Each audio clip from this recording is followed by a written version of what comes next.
Já, Elisabeth, Laugavegurinn enn á ferðina, í hvað skiptir þetta? 8. Laugavegurinn.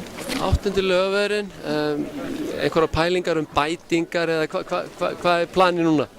Já, ég ætti að geta bætt mig. Ég er í þannig standi, þannig að ég vona það, en það verður bara komið ljós. Þannig að ég reyni það og svo bara sjá til. Já, hvað er stefna þá? Svona eitthvað í kringum 5 og undir 5:30, já, undir það. Já. Og hvernig svona líst þér á aðstæðurnar og það allt saman svona í dag?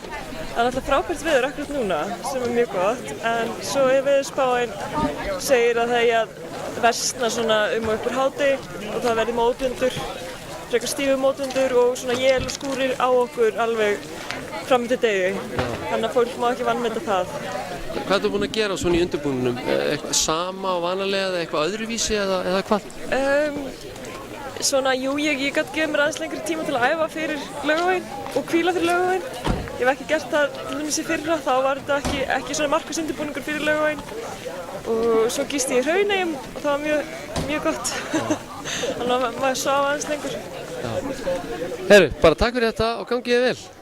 Takk.